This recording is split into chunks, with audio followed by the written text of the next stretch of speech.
finding ways to help our students be successful. And the topic is looked at from every angle: institutional support, learner characteristics, how do we build community, how do we encourage learner engagement, and how do we facilitate an asynchronous environment. But one of the things that I'd like for us to focus in on today is that online learning success is not about greatness. It's not about natural talent. It's not about extraordinary intelligence. It's about the consistency of behaviors. So my name is Ellen Beatty, and I am fascinated with behavior and its connection to our success. Why do some people seem to be successful in anything that they choose, while other people seem to flounder? And specifically, in our field of learning, how can we help others to build behaviors that will drive their success? So today, we're going to talk about habits. And I think about habits as a compounding effect of behavior. So any one choice or decision or action may not have a great impact on our lives, but collectively, over time, they start to define us. And with awareness, we can build habits and behaviors that create life success. And that's why I love today's topic. Habits are a cornerstone of success in any way that you look at it. So whether you're a leader in your institution, a leader in your classroom, or simply someone who's joining today because you want to make a difference in your life, this session is for you. So the Mind's design, Habit Your Way to Excellence, has neuroscience at its foundation.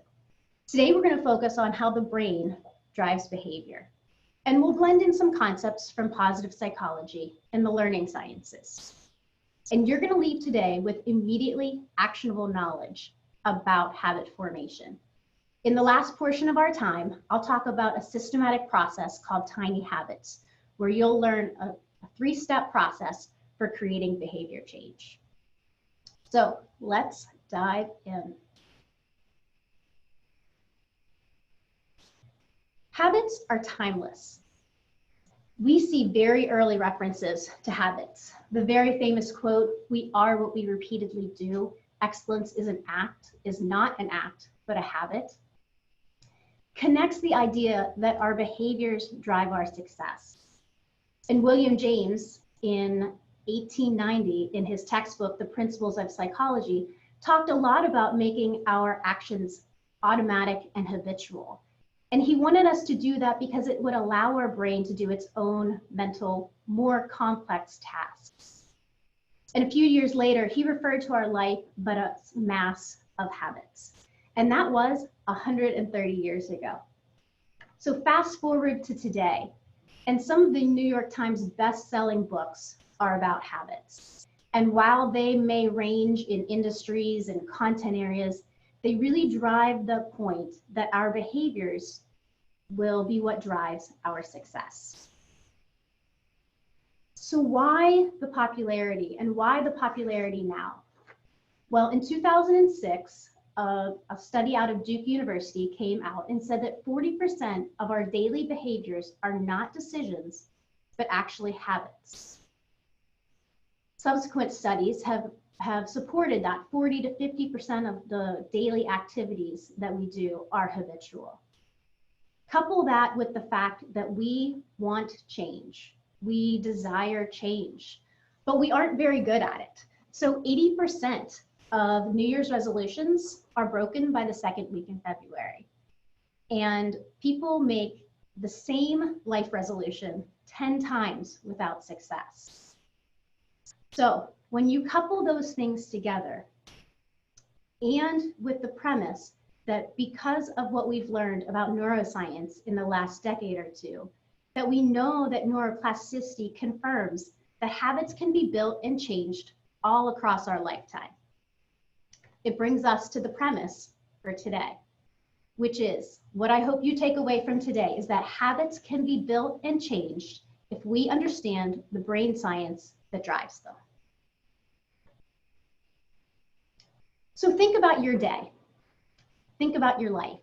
And for the sake of time, we're just going to pick one. So let's look at your morning.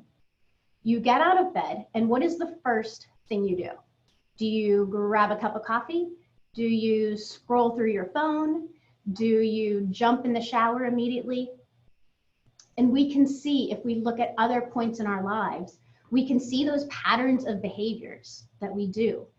And at some point, we made a conscious decision to do all of those actions. But over time, they became habitual.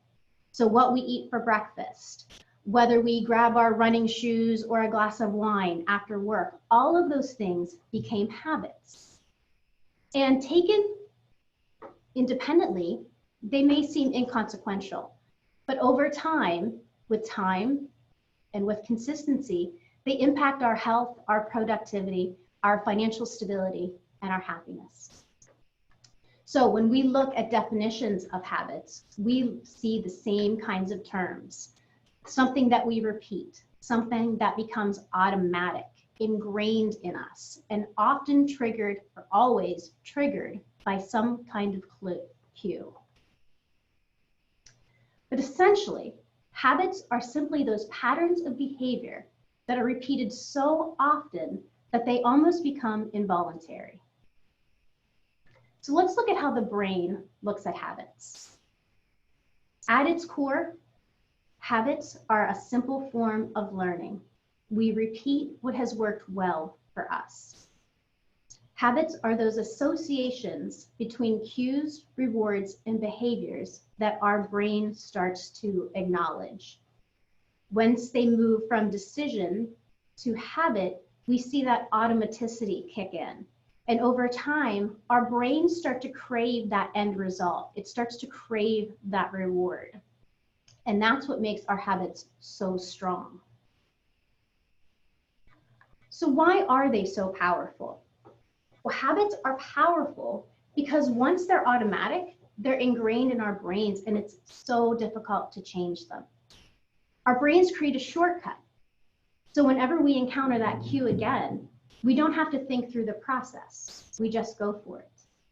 Like washing our hands or driving home from work. We don't have to think about each and every step in the process. We just go for it.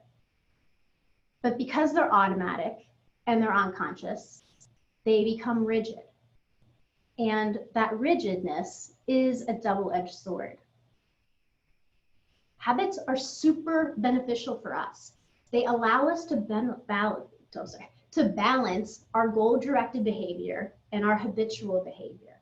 They also allow us to conserve our brain energy. Back to that example of washing our hands. If we had to think through that process all the time, that's exhausting. Habits can also help us to create structure and routines in our daily life to help us meet our long-term goals. But habits are not always beneficial. And certainly, it's a type of behavior control that does not rely on rational thinking or planning, is not affected by our motivation or our attention. So in many ways, it could be considered the ultimate form of mindlessness. So what I want you to remember is that habits can be powerful drivers of our success, but only when we are mindfully choosing them and not when we're mindlessly slipping into them.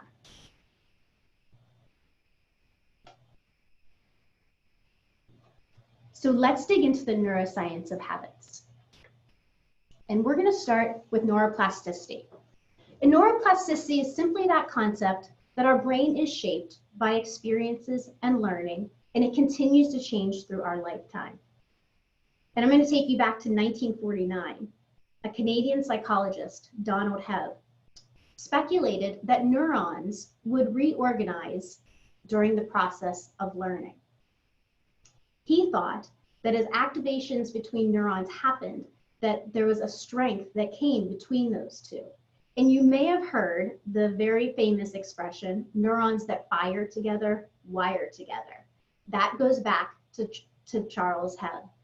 And he created a learning theory around this, which was then used to really explain associative learning and conditioning. So he was speculating back in 1949. But today we know that he was right on. Neuroscientists today call this long-term potentiation, and it's simply the strengthening of connections between neurons based on activity. So neuroplasticity, neurogenesis, our ability to grow brain cells, and this long-term potentiation are the reasons why those London taxi cab drivers have larger hippocampus than other people, and why people who have sustained meditation practices, their brains look different. We are able to change the structure and the function of our brains. So neuroplasticity simply tells us that change is possible. So neuroscience finding number 2, dual mind. Dual mind refers to the scientific discovery that our brains function differently when they are acting in a goal-directed manner and when they're acting in a habitual manner. When you are consciously choosing to do something, that is taking place in your prefrontal cortex. The prefrontal cortex is where logic, decision-making, things that require thought and rational planning, that's where all of that happens. So when we're learning responses, that's the area of the brain that's being engaged. Once that learning becomes a habit, it switches to our sensory motor loop, which is what takes care of cues and responses. And the interesting thing about this is that when we're learning something, we have an ending goal. We have a supporting goal behind it. But once that learning becomes a habit, that supporting goal falls away. And so that information is reorganized in our brain. And the shift from goal-directed behavior to that context cue response helped explain why our habits are so rigid and why people repeat both good and bad habits. All right, third and final one, the relationship between habits and rewards. So University of Cambridge neuroscientist, Dr. Schultz, in the 1980s was probably the first, if not the first, person to study brain activity with regard to behavior and learning. So in the 1980s, he was using monkeys and he was recording activity, brain activity, of those monkeys as they were learning to pull levers. And so he was looking for the parts of the brain that were activated during certain types of learning. So fast forward a little bit to the 1990s, there were many advances in brain imaging. And that's when he started his Julio studies.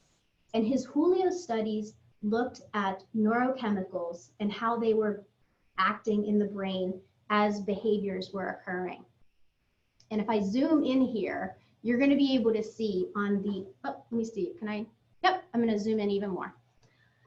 So on the right-hand side is a map of dopamine spikes in Julio's brain as he's learning what he's supposed to do.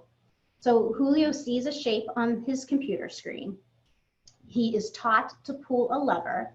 And if he does that correctly, he gets a drop of blackberry juice. And when he gets that reward, you can see the spikes in that left chart where his dopamine spikes. And you can see that that is the same at the same point of when he actually gets the reward. So learning is happening on the left. On the right, you see Julio's brain activity once that pulling of the lever when he sees the shape becomes a habit. In fact, if you see that dopamine spike, he sees the shape on the screen, his dopamine spikes immediately. He then pulls the lever and gets the juice. But that's the difference between where his dopamine is spiking before, as he's learning this process, and then at the end, after it's become a habit. He craves that juice, and his brain already anticipates that reward as soon as he sees the shape on the screen. So Dr. Schultz and team in 2017 won the Brain Prize, and the Brain Prize is a €1 million prize to those people who are advancing neuroscience in special ways. And a lot of his work is done around dopamine. And because of the advanced brain imaging, he can really explore how we use rewards to regulate our choices and our behaviors. And he likes to refer to dopamine as those little devils in our brain that drive us towards more rewards. All right, so the neuroscience of habits is just one element. Let's also look at the psychology of habits. And first, let's look at positive neuroscience and emotions. So positive neuroscience is an emerging field, and it really explores how the brain operates when it's operating well. For so long, we've looked at disease and malfunction and the negative sides of neuroscience or psychology. What positive psychology does is it brings it back to some balance. So how are our brains acting when everything is going fairly well in our lives? So the positive neuroscience really overlaps with that positive psychology and puts some of the science behind it. And the field has discovered that positive emotions are really those essential elements of humans being able to function optimally. And positive emotions have been a hot topic in the science research world. So we now know that positive emotions are associated with our left prefrontal cortex, while negative emotions are associated with our right prefrontal cortex. We also know a lot about the amygdala, the limbic system that controls our emotionally charged memories, our negative thoughts, and is really super activated when we're under stress and anxiety. But here's where it comes into the play of habits. We repeat what feels good. So positive emotions are an important component of habit formation because those positive emotions reinforce behaviors in the brain, and we repeat them and they become habits. Also like to talk very briefly about keystone habits. And keystone habits is a term coined by Charles Duhigg, who wrote the Yellow Book many slides ago, The Power of Habit. He talks about keystone habits just like in architecture. Those keystones in architecture kind of lock everything else in place. It's what allows the arch to bear weight, but in and of itself, it doesn't bear much weight. So relating to the topic of habits, keystone habits are good habits that are correlated with other good habits. So just like that actual keystone, it seems to hold other positive habits in place. And it's not a direct cause and effect relationship, but it seems to spark a positive chain reaction. So one example of a keystone habit is exercising. So when someone starts to exercise, it seems to trigger that they also eat better. And then once they're doing those things, they are sleeping better, they are less stressed, they have increased patience, better moods, and increased confidence. So you can see how one habit can have a ripple effect. And one of the things that I like to talk to my students about is figuring out what those keystone habits are for their lives. Often mentioned, self-discipline, time management, and yes, all of those habits, once created, trickle down to other really positive things in life. The last concept that I want to talk about here is the motivational wave. So Stanford behavioral scientist, BJ Fogg, who you're going to hear a little bit more about in a second, has this idea of this motivational wave. And it's this idea that motivation comes and goes, it ebbs and flows. And I think that you can probably, if I could see your faces on the screen, could probably be shaking your head yes and yes, right? Because we know from our own lives that sometimes we're more motivated than other times. So what BJ Fogg says is that during those times of high motivation, that's your chance to do really hard things, because motivation exists to help us do those hard things. Where motivational wave and habits come into place is that when our motivation is high, if we can solidify behaviors and turn them into habits, then that kind of allows us to surf through those times where our motivation isn't so high. So if we've set the right things in place when our motivation is high, we can simply just let our habits take over and not worry about those low periods of motivation.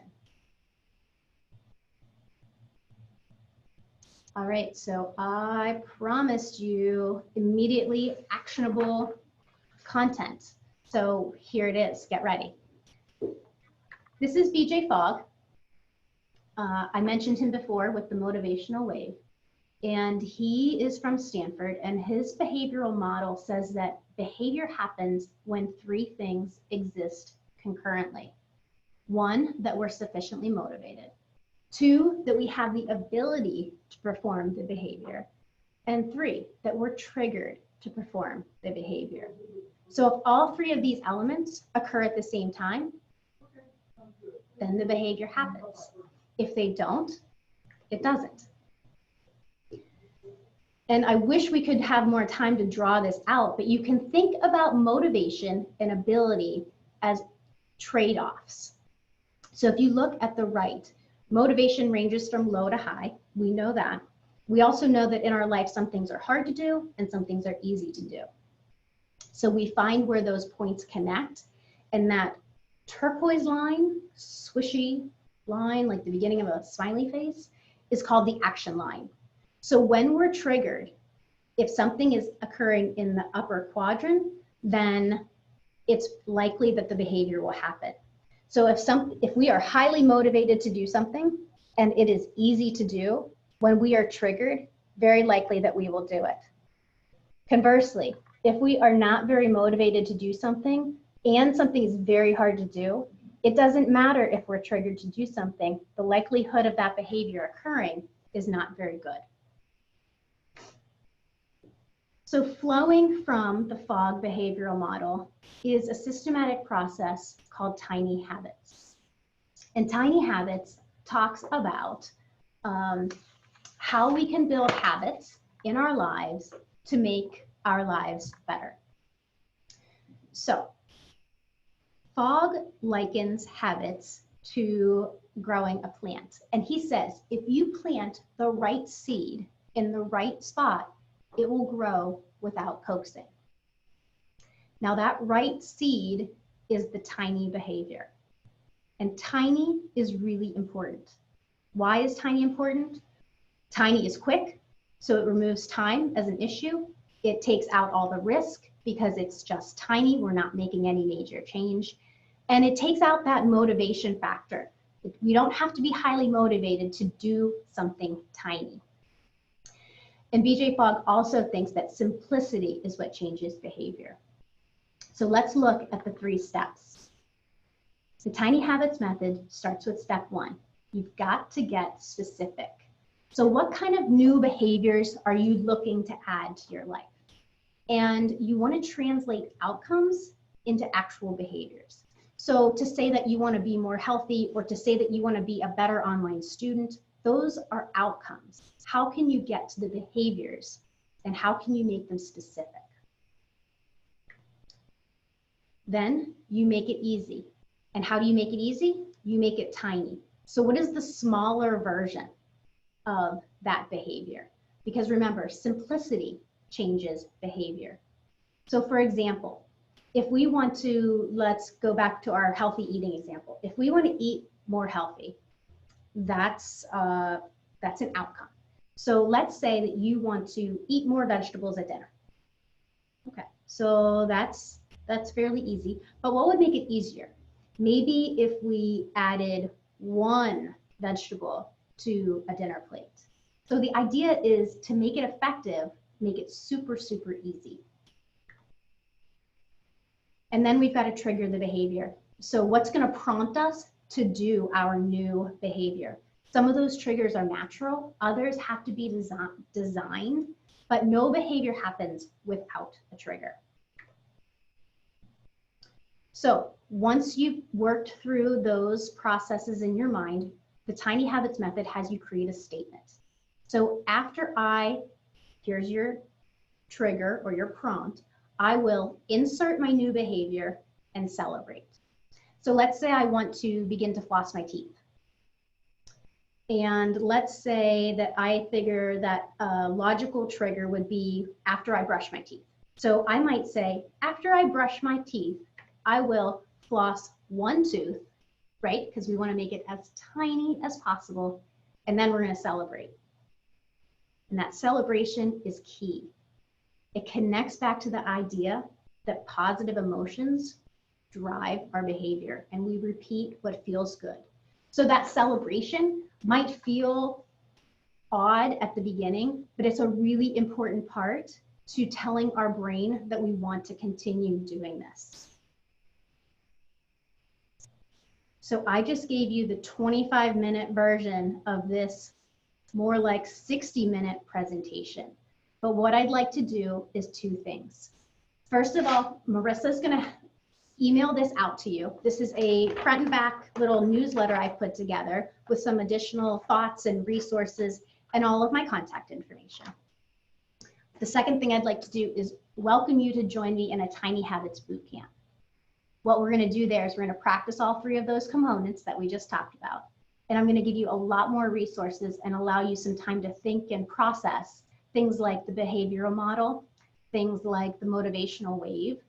It's free. It's fun. It's 5 days. In that time, you will be shocked at how you can create new habits in your life. So my Ashford email is at the bottom, and Marissa will be sending out my newsletter. Thank you so much for joining me. Marissa, do we have any questions? I think we have about 3 minutes left. We don't have any questions. We just have some people saying, that this makes sense. Setting goals allows one to be more productive. Once achieved, less stress on the brain due to the autopilot mode. So just some comments. I don't see any other questions. Well, thank you so much, Marissa, for hosting me today. And thank you all for joining me for this very short 30-minute information about habits. But please reach out. I would love to take you through the Tiny Habits 5-day bootcamp. It's a little bit of reading, a couple of short readings. It's a couple of videos over the weekend. And then we start Monday through Friday.